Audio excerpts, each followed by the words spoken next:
Hello everyone, it's Damon with MBTV. I've got a very special guest here. I've got Lilmiss Harber, Haley, with us. And I actually reached out to her probably, I don't know, last week sometime. And, you know, she's INTJ. And she's got a lot of, you know, a lot of videos about different topics, especially around the health and wellness field. So I thought it'd be interesting to actually talk a little bit about MBTI, her personal journey into health and wellness. And as an INTJ, which are typically stereotyped as not caring about their appearance or their physique much. So I want to kind of know her perspective on that. So Haley, would you kind of tell me what's your story? Oh, that's pretty ambiguous. I mean, just to kind of, what's your story, Haley? Well, what's your life summed up in about a sentence? No, I'm just kidding. But what really brought you into MBTI, and then what brought you into health and wellness, and how did the two kind of merge, and how did you figure out you were an INTJ? Something more like that.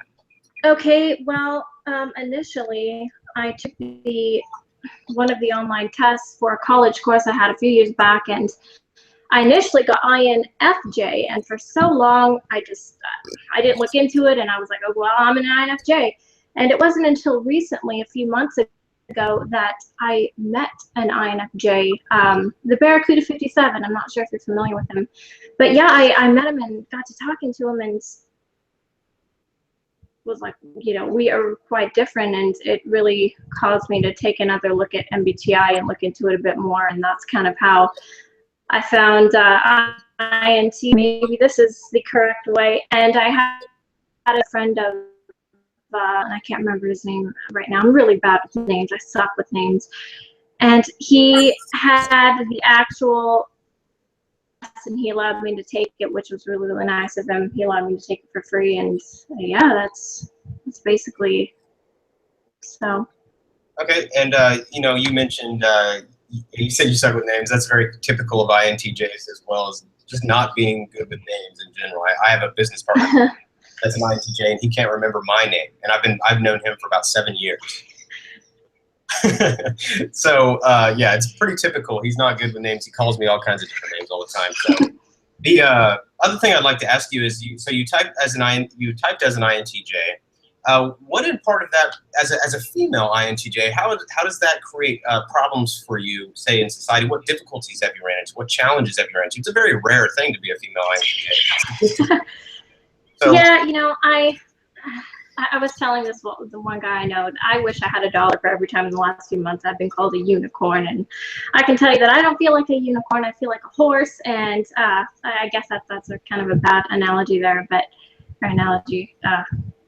I'm kind of a grammar Nazi. If I stop mid-sentence and wonder if I'm using the correct grammar, I apologize. So yeah, all of a sudden, oh, I'm an INTJ, and all these problems started arising. Of course, I've been this way my whole life, so I've never known any different. If you've seen some of the videos I have up, introverted, I've never really had many friends. Not that I'm trying to make that sound depressing. I just get so busy. I really don't have time for a lot of friends, and this lifestyle that I'm living now, it's not so much a problem. I wouldn't view it these things as a problem. It's just the way it is, I guess. Okay. And, you know, the other thing I'd like to ask in regards to that is, you know, you mentioned that's kind of the way you've been your entire life. So it's hard to see different. But you mentioned lifestyle. You said the life that I'm living now. What is that like? I mean, obviously, whatever you want to share about that. But you said, you know, the lifestyle I'm living now. So what changed? I mean, it sounded like you changed something recently. Well, I moved in the last few months, but I didn't mean to make it sound like there's been a major change, really. I mean, as far as like the way I am, the person I am, and the things I value, like studying as far as, you know, fitness and that kind of related stuff, I've always been like that. So my life into kind of pushing me further towards, I guess, being cooped up, being cooped away, really never really getting out. Not that I enjoy it much anyway, but I mean, this lifestyle has been this way, so.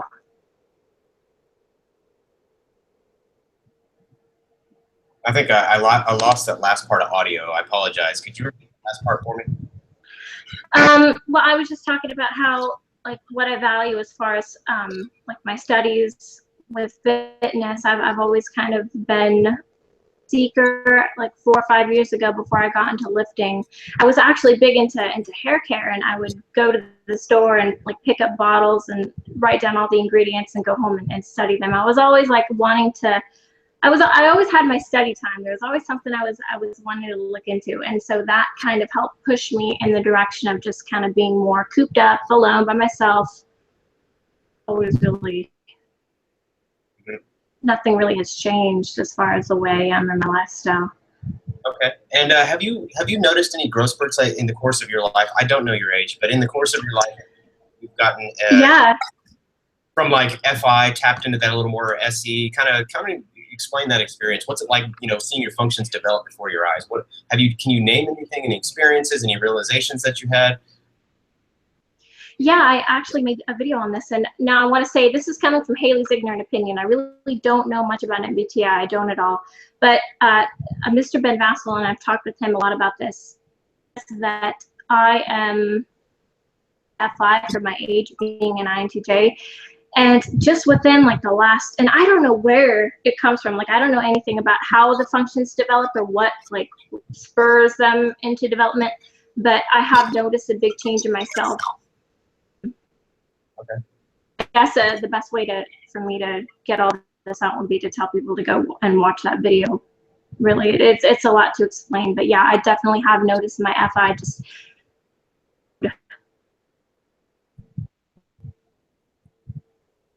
Okay, I don't know. I think I just lost that audio again. I hope that the viewers got it. I don't know if I'm having a signal issue, but hopefully, you know, for anybody watching, she just explained to watch a video on her channel. Her channel is Lilmiss Harber. I don't know how it's spelled off the top of my head, so I'll put it in the comments when I'm done with this video, when I go look it up. But so yeah, check out that video. Is it one of your later videos? Which video is it, so that our audience knows which one to watch? Oh man, I have a playlist up on my channel. It should be in the INTJ playlist. Okay. And what is the primary topic of your channel, so the audience also knows? You know what? Yeah, I initially made this channel because I wanted information on MBTI, and then I realized, well, I should probably make a fitness YouTube. But honestly, I did not. I got really lazy. I didn't want to log in and out of both of my YouTubes. So I was like, I'll just combine them and make 2 separate playlists. So yeah, that's just kind of what it ended up turning into.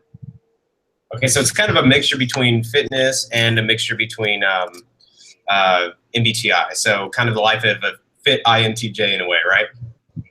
Kind of. Okay. Yeah.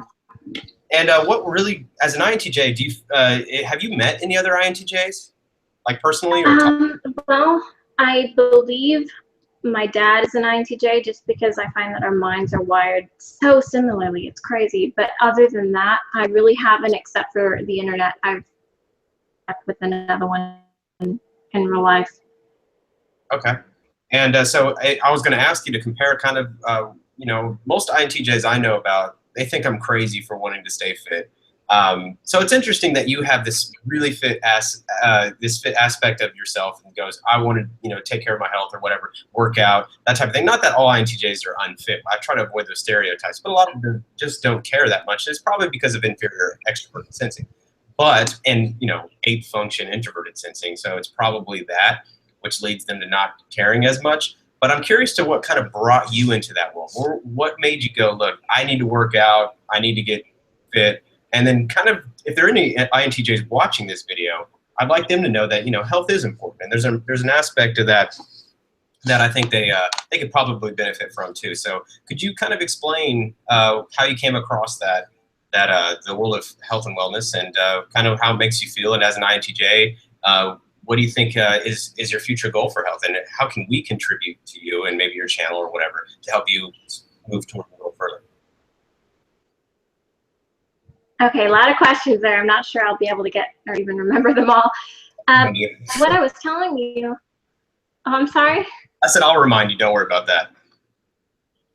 Yeah, what I was telling you in my emails is, and this might sound crazy to a lot of people, I do as far as my diet and lifting weight. Now, there's a line to this. Obviously, I'm not going to just hop on the steroids train and just go Articus.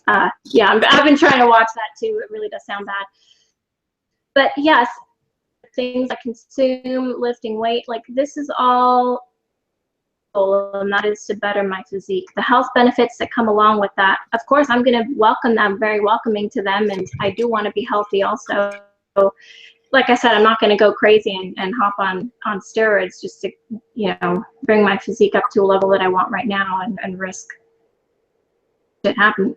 stuff happening to me. But what initially brought me, I guess I've always had this. I've been really, really competitive, and I want to say it's only with myself, but honestly, it's really not. But a lot of it too, when I was younger, I was so lean, and of course, this is the goal for a lot of women. They just want to lose weight. What they mean is fat, but they just want to lose weight and be really lean. But when I looked in the mirror, all I saw was just just skin and bones. Really, I had no curves. I didn't feel feminine. I didn't feel beautiful, and I was like, well, I need to make a change here, because I'm not happy with what I'm seeing for myself, and I wanted to make a change. So, and I've always been a perfectionist, and really just when I want something, I will determination chase it until I have it. And it might take years, and it's taken years. So. Okay, and do you find that determination serves in other areas of your life as well? Well, not necessarily, because if there's something, like if I don't care about something, then it's really kind of hard for me to, it's really case by case basis. If you could give me like a specific example. What about career-wise? Are you just as determined in your career as you are in the gym? Oh, well, yeah, I mean, this is driving fire in life, so of course I've turned it into my career, and so naturally, like, that motivation, I've seen that everything I've come to learn and do has helped me so much, and I want to see others be able to, like, make that change for themselves, and helping them get there is such an amazing feeling. So.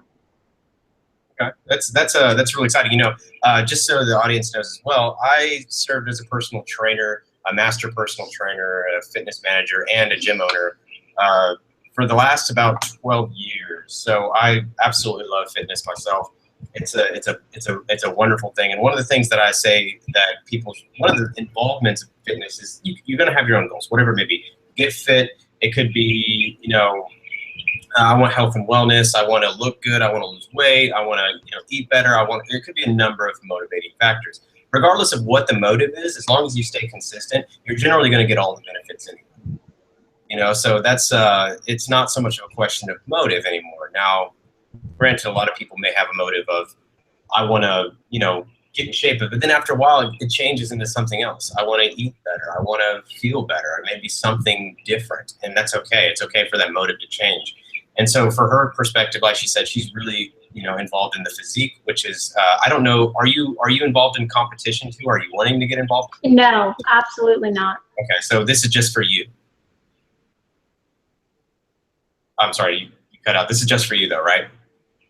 Yeah. Well, I mean, I wouldn't have an issue with jumping on the stage. There's a few things that, as far as competing. Okay. And okay, so all right.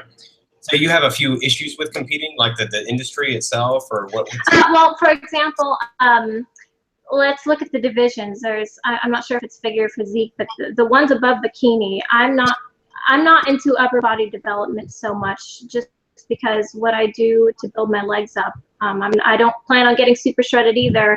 I want to build muscle to look more curvy and more feminine, and that's great for bikini, but I mean, it's going to require me to bring my fat, and while I have no issue getting there, I mean, I bust my ass. Like, I'm super lean. Like, that's just how my genetics are geared, and it really sucks, at least when you're trying to gain a lot of mass.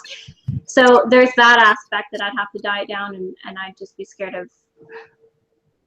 This is crazy, but I mean, I work so hard, and I really don't want to lose anything. And also, since I can't compete in upper divisions because I don't have the upper body development, I'm such a tightwad, and I'm not going to spend hundreds of dollars to enter a bikini competition when basically, if you ask the judges what the winner's supposed to look like, well, it depends on who shows up.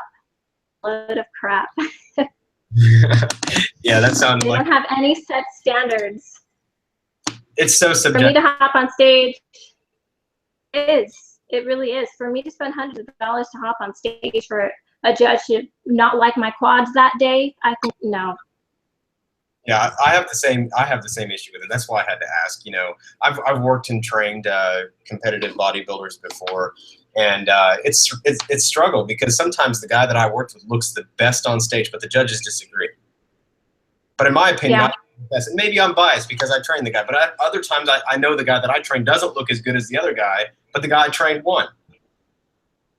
You know, and I'm just like, Yep. what is going on here? So it's really, really subjective. I'm like, okay, well, I don't know what standard they're using. So they always have to ask the judge. And then you got the West Coast side that's like they're more focused on quads. And then you got the East side that's more focused on, you know, chest or calves or something. It's more like it's like a mind strategy game in the sense of like how you're going to do it. But it's kind of with your body. So you've got to manipulate your body to meet the standards of these judges. So it no longer becomes a personal thing. It becomes I'm trying to please these other people. And that's what my issue was with the whole thing. And they're like, hey, would you ever compete? And I'm like, look at me, man. I'm small. Like, why would I? I'm all in here. I'm not gonna waste time with that. But I said I will train people to compete if they want to compete. But I've always had an issue with it internally for that reason.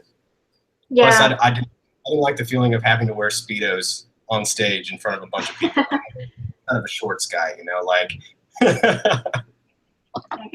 Yeah. Well, I think they call that physique, though. I think that's what it's called for men. Like if you wear the, I haven't been in that sector for a while. I think it's called physique, where you wear the shorts instead of the Speedos.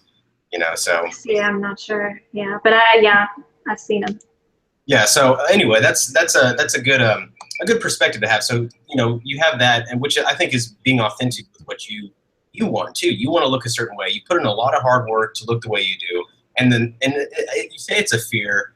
You know, but it's also logical to go, well, I don't want to lose everything I just put in to win what? An arbitrary prize? Yeah, for a trophy I can stick up on my shelf. Yeah. You know, and I get that. Like, I can relate to that. Like, it's an arbitrary prize. Some guy, some organization got together and go, you know what? Let's create a bunch of trophies. And then let's base it off of who can please us the most. And then we'll give them this, you know, $50 trophy. And we'll have them sacrifice their body for it.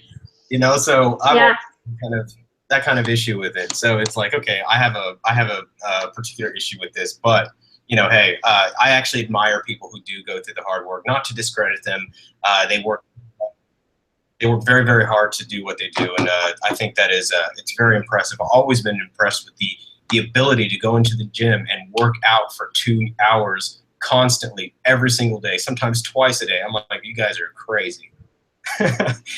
45 minutes to an hour, that's all I need. I'm good. I don't need anything else than that. So, you know, so it's a little different there. But I kind of want to tie this back to the psychology of it.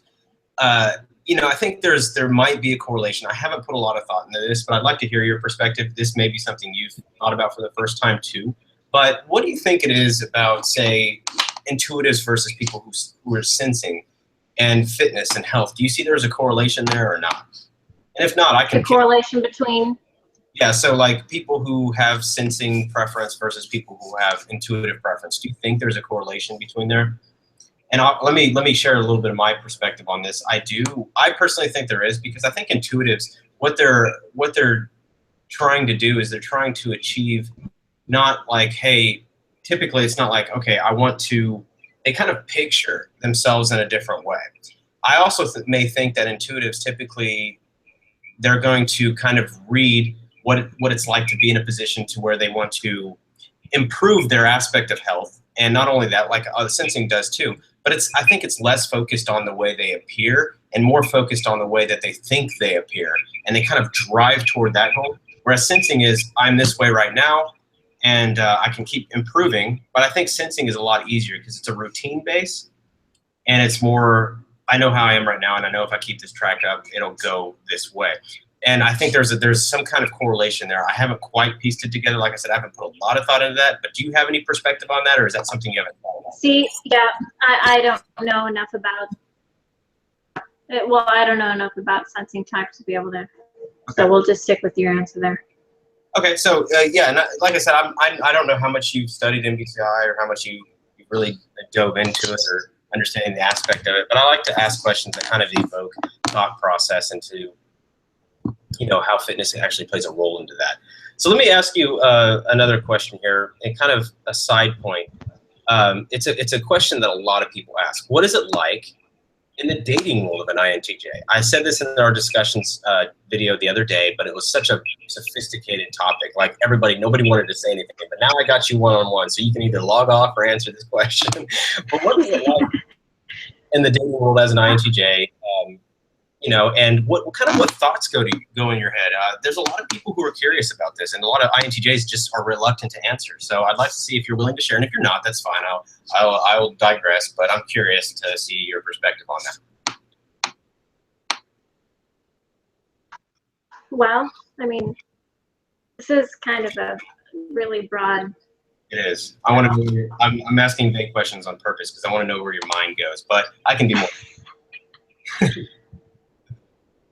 Yeah, if you can be more specific, I would greatly appreciate it.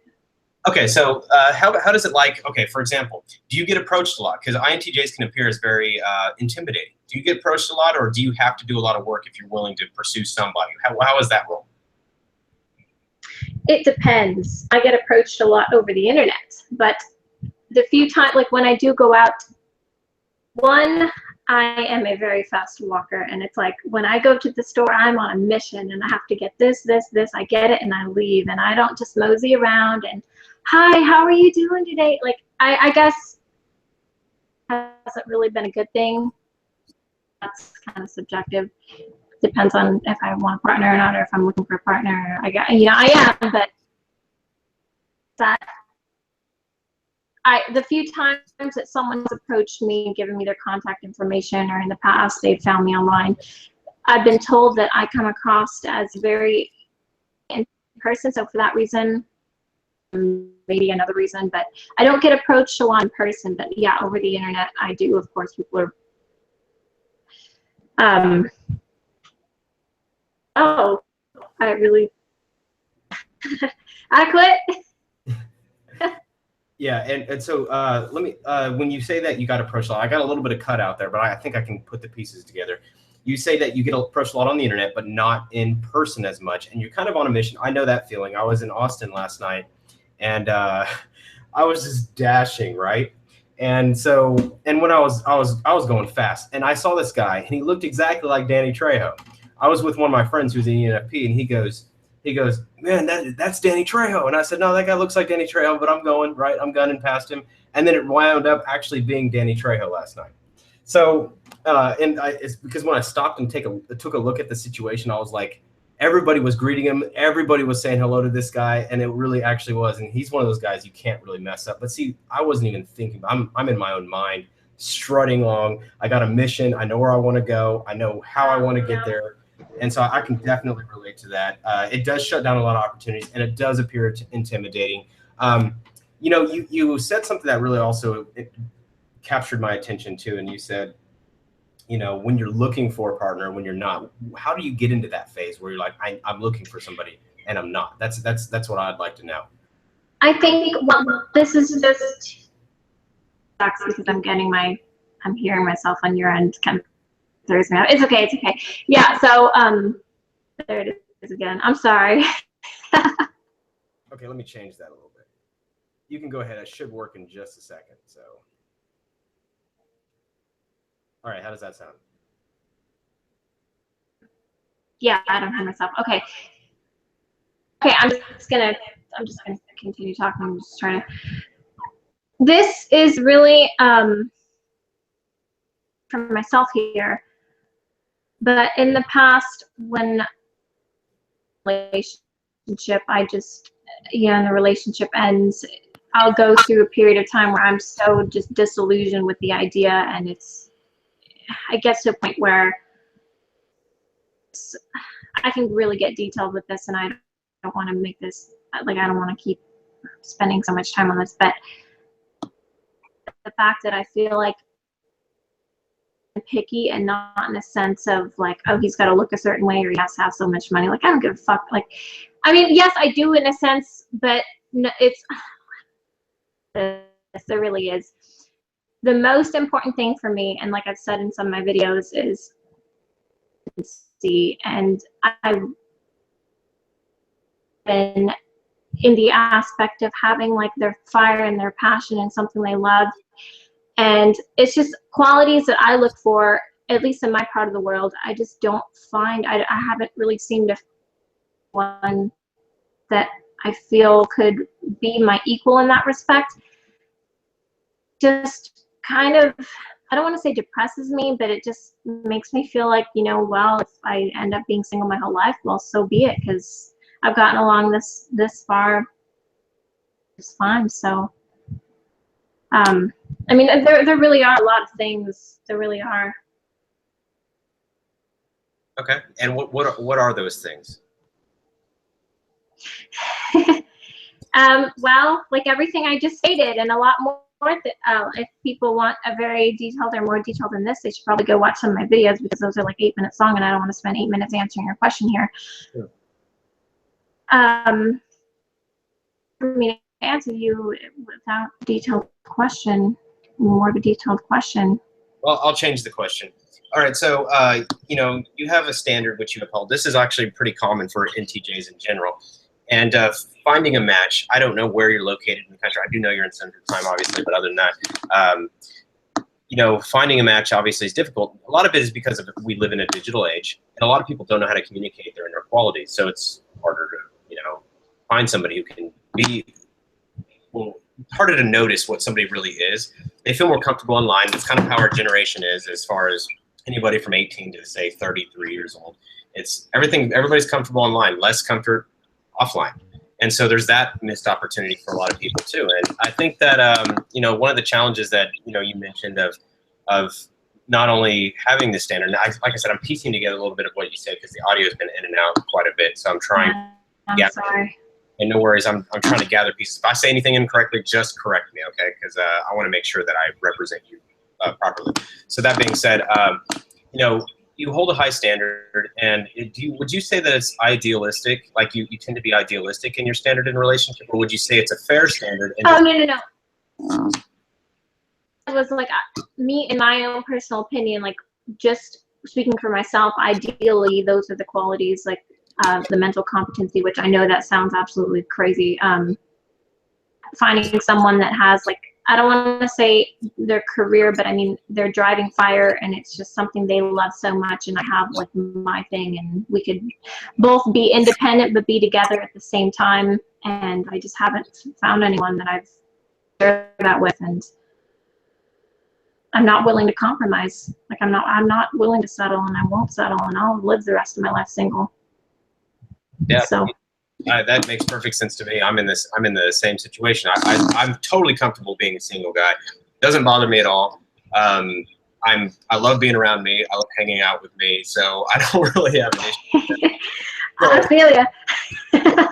I'm like, I'm awesome. Like I can be in my own company for as long as I want. I'm not really concerned about it. Now, granted, I have one disadvantage in that relationship with you, because you prefer introversion, so you're a lot more. I can be alone.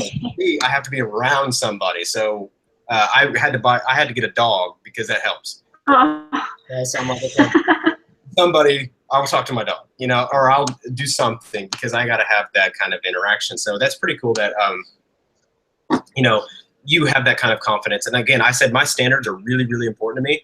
And when I make a commitment, I want to make sure I can fulfill that commitment, right? Yeah. And if it's somebody that's beneath my standard, how can I fulfill a commitment that I've made? Because that commitment is going to yield something, and it's not something for me necessarily. It's going to yield more effort into a relationship to make it more consistent.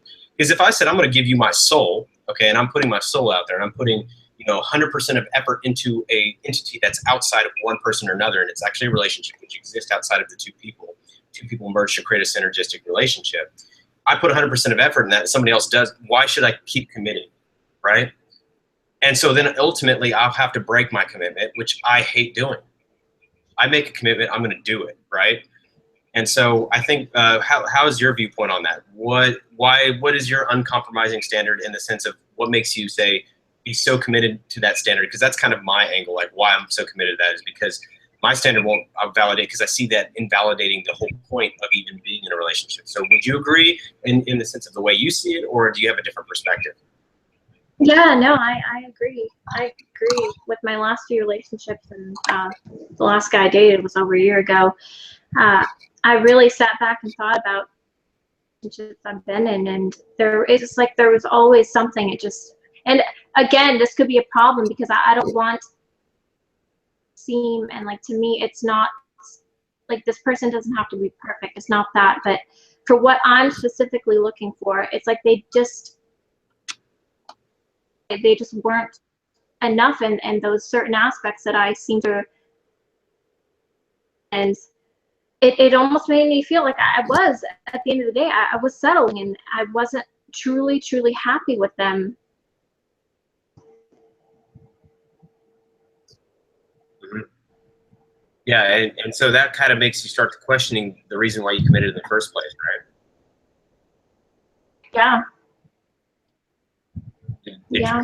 Yep. So yeah, that's the whole reason why I'm like, okay, there's the standard, and it's not. I don't like to call it high standards because I call it more of a lateral thing. It's more lateral. Like, here's my set of standards. Those are the other people's set of standards. This criteria. Right. Yes, that's exactly right. Yeah, and it's not like, okay, you have to reach a bar. It's this that you have to have Exactly. standards, and it's no better I know exactly. than anyone else's. So that's kind of the way I've looked at it. Everybody's like, wow, you have really high standards. No, I have these standards, and Right. I don't think they're hard to attain. I think they're hard to attain for where we're at in society today, but I don't think they're hard to attain as a person, as a human being. Right? I think there's aspects of standards that need to be upheld by humanity, and that's what I think is over here. Now, granted, these are personal standards, so I never force these standards on everyone else. Everybody can be who they want to be, and I'm not going to try to grow my own relationship partner either. Like, okay, you're semi-standard. It's time to sprinkle a little more dust on you and make you. No. I somebody who's already in those standards. Don't waste your time trying to grow your own date, right? So, and there, there's a lot of people out here. So that's why I'm like, okay, I'm not going to waste time trying to fix somebody, because there's so many opportunities. While you're spending, 2 years getting this person prepped to be your date, to be your relationship partner, to be your wife or husband or spouse, you could spend that 2 years finding somebody who already is ready. And, I think it's this inherent insecurity of, I need somebody, that causes these uncompromising standards, or causes these standards to be compromised rather. And they don't have a clear picture of what it is, and they tend to say, and they're whoever they may be, their peer group or whatever, like, your standards are too high. No, your standards are too low. That's the problem. That's why you're having all the relationship troubles, and I'm happy as a clam hanging out with me, right? Yeah, so essentially.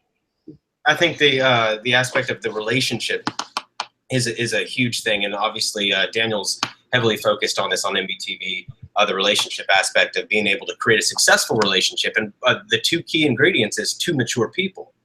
Wouldn't you agree? Yeah. Hopefully you can hear me. Yeah, I can hear you. I just didn't hear that first part. Did you answer that question? Yes, I agreed. Oh, you lost me again? And then I said that I agree with you. Okay. Yeah. So, so I mean, what thoughts do you have when I kind of went through that little semi-rant, which I try to avoid on interview videos? So did you have any thoughts that crossed? No, I was agreeing with you. Whole lateral approach, how it's not that we have, it's just that we have standards. Like, if we have a bar here and everyone else, or the majority of the population, subpopulation, their standards fall here, well, ours just happen to fall over here. It's not that they're any higher. Mm-hmm. And I think that's how we need to learn to look at subjectivity too, is realizing that they're not higher or lower, but they're rather lateral when things are subjective. Like for example, competing, right? And in the whole physique thing, you may in one competition win first, but in another win third or fourth, right? And I think that's how we look at it. So it doesn't mean that you're not as fit as the person who won first. It's a lateral judging based on a different set of standards.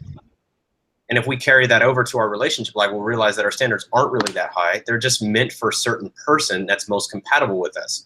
So what we do is we tend to sacrifice that compatibility, and because we're so afraid of being alone as a culture in general, right? So I think that's where our primary issue is from the relationship standpoint. So when it comes to INTJs, I've seen this quite a bit, like NTJs in general. You know, I've seen this process quite a bit where, you know, it's like, I'm not compromising my standards. And they typically use the words high standards. I generally think they mean lateral standards. Here's my set of standards, and it doesn't match this. Because honestly, I look at my standards, I go, these are not hard to attain. Like, they're not hard. They're really pretty simple. It's just different. It's uniquely different than the other set of standards, which is, say, common or more common, right? So I want to ask you about that. How did you come across? Was it something when you created your list of standards? Whether it's you know, intangible, it doesn't have to be an actual list. When you have a few things that you run through your mind, I didn't hear them earlier because your audio cut out, so it makes it a little hard to kind of pick out what you say to target it. So I apologize for that. Apologize to the audience for not being able to quite follow what you're saying because the audio is kind of in and out. But I will. I want to ask you this, and hopefully the recorded version captured all that. So. That being said, when you were creating your standards, your list of standards, whether it's tangible, intangible, kind of an idea of what you see, is it because you think it's going to be most compatible with you, or is it because you think it's more compatible for a generally more successful relationship? Is it more subjective, as in what it's going to do for me, or is it more what's going to create a more long-term longevity, or both? Or what was your perspective on that? Well, in my opinion, the whole long-term, it developing into something long-term, that is just something I would expect if I happen to meet this person who meets my standards. I want to find my equal. I mean, this is someone go, and I told him that I don't want to be a co-pilot. Want to have a co-pilot. I want to be two pilots in a plane. I want to have my equal sitting next to me, not someone in front of me, not someone behind me. And until I find that person, I'm city. Okay. So for you, now, like I said, any question I ask, you can always just omit. I'm curious, where do you see relationship control? Like control in a relationship? Do you see yourself being more controlling, less controlling? It makes it sound what you just said, like you almost are like perfect balance, like both of you. Well, yeah, essentially. Perfect balance. Define one being more controlling in a relationship. Like, what would that entail? Well, there's the classic term controlling, like I'm going to tell you what to do. But there's also in control of, say, the leader of a ship, right? Captain of a ship, kind of. Here's yeah.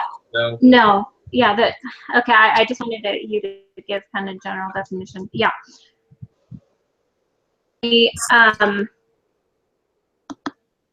The relationship. I mean, I'm gonna have my business. He's gonna have his, as far as career-wise, and I mean, business-wise, relationship-wise. I mean, I want this individual to be my best friend, and this is so overused with the whole partner crime bit. Like, I want to be independence to do what I'm doing and to pursue my dreams and do everything I love, and you know, have my alone time too, because I still am. You know, I need my alone time, but I want to be involved in everything. Like, it's not so much that, it's that I don't want my partner to feel hesitant to involve me in anything he's doing, no matter what it is. And I need him to trust me enough to, you know, major things he's doing, things in his business, be like, you know, this girl isn't a dumbass. She's obviously not going to do something stupid for my company. You know, he has met me and he knows me, and you know, he's came to that conclusion. That's a trust factor, really.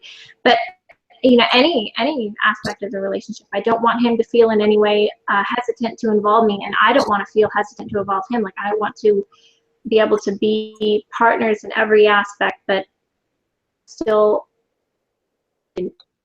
about ourselves, if that makes sense. I mean, that is so contradictory, but it work. Okay, so can you repeat that last part? Because I think you said something really golden, and I want to hear it, and I just cut out, and I was like, oh. So I was going, and that's what happens is, you know, when someone asks me to repeat something, I'm just like, yeah, I can't. I'm sorry. I'm gonna have to watch. Do you maybe remember specifically like the words I was saying about it? It was like, okay, you said something was contradictory, and I just didn't get what. Yeah. Okay. As far as feeling like I want my partner to not be hesitant to involve me or integrate me into any part of his life, whether it be his business or anything he's doing, and at the same time, I don't want to feel hesitant. But also, I want us both to maintain a certain level of independence in what we're doing, and just to an outside point of view, that might seem very contradictory, but I'm hoping that it will work, and I'm dead set to find that person and make it work. So, any closer? Have you gotten any closer recently, or is it still a struggle for you? Actually, yes. I actually have.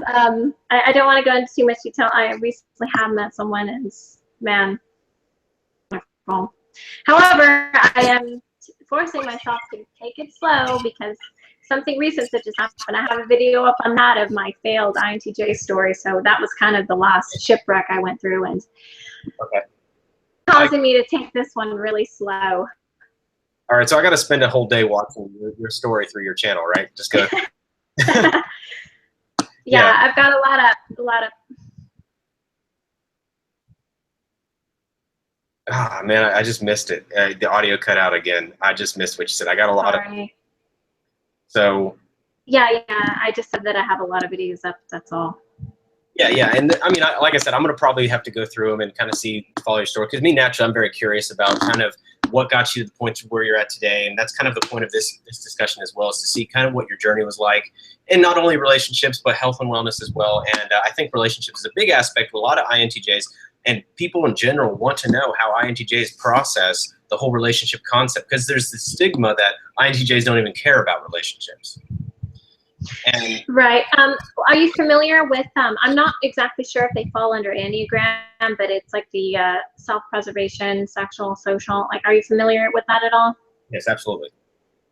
Okay, well, again, I have forgot the gentleman's name, but I did a video chat with Mr. Ben Vasselin and his buddy who's big on enneagrams and that little bit. And we have come to the realization that I am primary sexual. So, and I mean, I'm not denying it. It really is. It's been a driving that one ideal relationship, and I just haven't found them, and that really is a big part of my life. So I mean, of course, I'm assuming there are INTJs out there who are self-pres first, and of course this is all kind of theory mumbo jumbo stuff. Really, we can have any combination possibility of INTJ or any type, but fun stuff.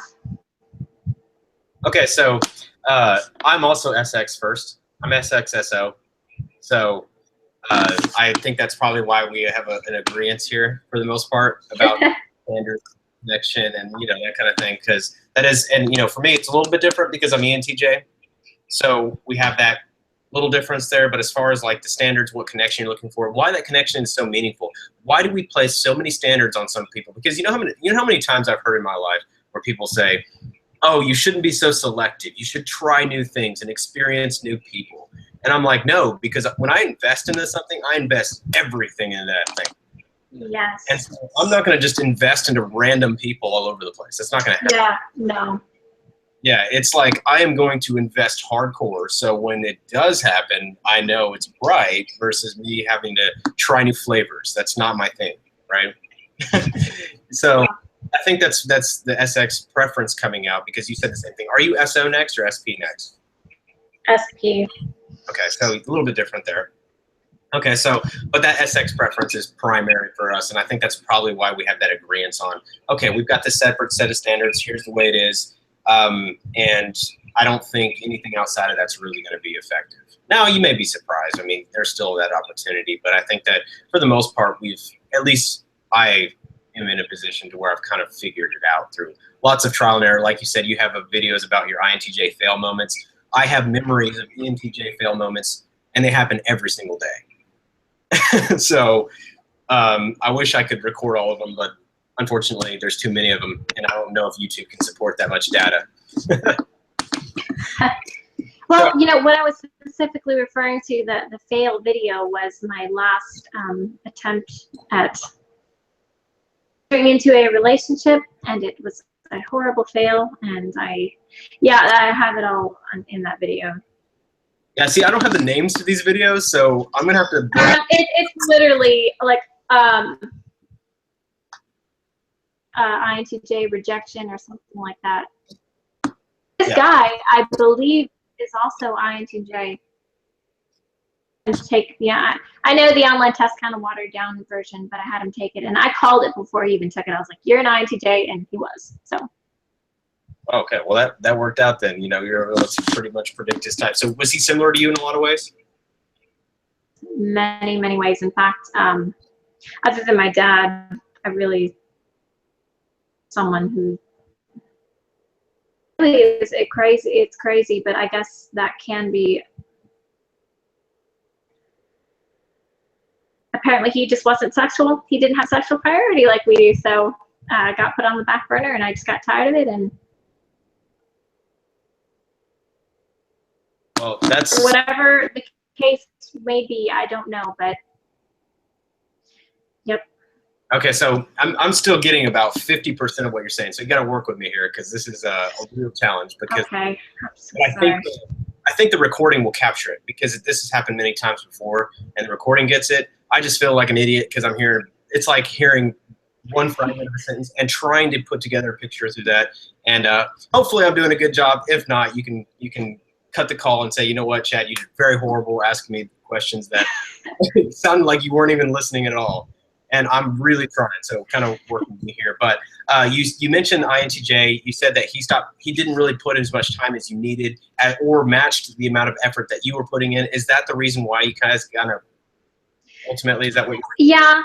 I mean, there really were a few reasons. I understand and I really do respect and appreciate, and that's one of the things that initially attracted me to him was his drive and his passion for his company and the things he's doing, and saw that driving fire in him, and it was just so appealing to me. But at the same time, since this come in, I would say that he is SP first, and he doesn't have a priority, at least at this point in his life, for a relationship, and I found it disappointing. Months of trying to show this guy, like, hey man, I'm here, I'm willing to do anything for you. Yep. Okay, so yeah, and like I said, I have to wait for a second to hear what you're saying. Okay, so yeah, okay. I got that last part. So yeah, and you were pretty much just challenged in the sense of that he was not giving that I don't want to say attention because I don't see you so far. I haven't heard the concept that you sound like somebody who really wants attention. You like that independence, but you still want investment. Is that a good representation? Right. Definitely. Okay, so yeah, and I feel the same way. Like, I don't want the attention. Too much attention actually irritates me. I want to be left alone for the most part. I still want investment into the relationship. Like I said, relationship is outside of who I am. Don't pay attention to me. Focus on the relationship. And sometimes that is, okay, well, don't you focus on the other person in the relationship? No, it's actually a little more complicated than that for me. But that's a video for another time. And we can get into that later at another date. But as far as like, with the way it goes for you, you know, as far as the INTJ thing, that similarity, is that kind of what you're looking for again in the future? Like, I'm looking for another INTJ, or are you open to different aspects? You want someone like you, someone different? No, I'm open. I guess it is a coincidence because the gentleman that I am talking to right now is an INTJ also. So, I mean, So would you say it's fair that you're naturally just more attracted to INTJs? Is that probably why you're bringing them into your... well, I mean, I really don't know. I don't know. I mean, I would assume that for my equal, of course, that naturally would seem to be, but I really haven't put much thought into it. I'm not adverse to the type. Oh, you're such and such type. Gosh, no, yeah. No, that's for the kids of MBTI. You know, ruling out people because of type, that's probably not a really mature thing to do. You know, I'm just curious, like, what came to you naturally. I'm open to any type. That doesn't really make a difference. I think anybody who's mature can learn to stretch and flex as necessary. Now, naturally, you're going to have more of a communication smoothness between two people of the same type, or sister types, or whatever you want to call them. Like NTJs get along with NTJs pretty well. NFPs get along with NFPs pretty well. That's fine. It could be INFP and ENFP. You'll see a lot of that. I like the challenge, though. So I tend to, my traction point is pretty opposite of what I am, because I feel a lot more challenged. I think that also has to do with my enneagram type, though, because I'm an 8. So I don't know your enneagram type. What is your enneagram type, if you don't mind asking? 4. Did you say 4? 5 wing 4. Okay, so 4, right? 5. 5 wing 4. Yes. Okay. The audio was going like crazy. It's okay. Yeah. I just want that one answer. Okay, 5 wing 4. Okay, got it. Yeah. Okay, so that might be where that kind of differentiates too. For me, it's like I love the challenge of being stretched and pushed, but at the same time, that's really not conducive to a really successful relationship either, being stretched and pushed all the time. So I kind of logically like, okay, stop being so obsessive with trying to grow and being stretched all the time. Maybe you need something that's a little more calming, because relaxing is the last thing that I'm good at. I'm like, that's the worst thing. I don't have 0 skills in relaxing. Relaxing is a skill that I do not have. So, I mean, I can't ever relax. So that's where I think my challenge is with a lot of that interrelationship stuff. So naturally I told myself, okay, well, let's see how it goes. If you come across somebody's NTJ, pay attention to them more. See what that relationship is like, because you might find that it's a little more relaxing. I don't know yet. So that's a realm to be explored. But let me ask you one last question, and then we'll definitely let you go, because I don't want to take all your time. You know, in summary, you know, we've talked about the whole health and wellness thing a little bit. We kind of really went into the dating aspect, because that's what most people are curious about. That's what the audience wants to view. They want to know that about INTJs. Is there any take-home things you would say for any INTJs watching this video that you've learned that you think is a very important lesson? Maybe not just INTJs, for people in general, that you feel like you could part upon them. Of course, you have your channel, which has a ton of nuggets of wisdom, but just something for our audience to remember you by. And then I can also, I would definitely want them to get on your channel, and so they can watch some of your tips and things as well, and things that you put out there. I think it's important to have people who are also health and wellness advocates to check out your channel as well. So I'll put that in the description. I just want to make sure that if there's anything you want to tell them, that you can toward the end of this video here. So is there anything you'd like to share with them? Goodness. That was quite a mouthful. Well, heading over to my channel, and then I guess they might find my Instagram via, well, I guess via my channel. Say to them that basically what has allowed me to attain everything I've attained thus far, and the advice I give everyone who asks me, because I get this question a lot, is how have you attained so much? You're so young, and in my opinion, I really haven't. Standards for myself. But at the end of the day, really, and I know this is so overused, is be honest with people. Really, that's be honest. Don't ever screw anyone around, and put work into what you're doing. And yeah.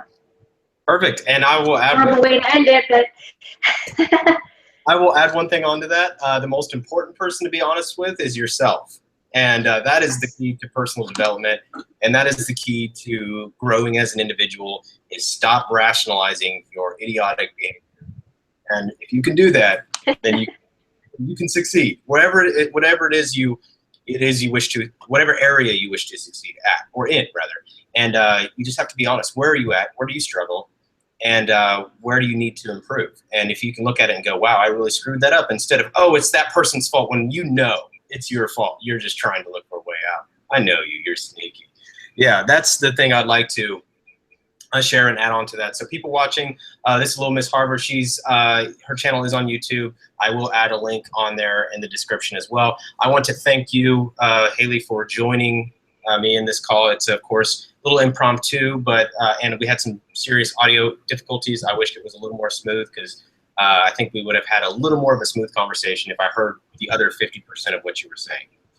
But overall, I think we got some good information, and I really appreciate your time. So thank you very much. And again, for you guys watching, this Lilmiss Harber, her channel is on YouTube. So thanks again, and we'll see you all next time.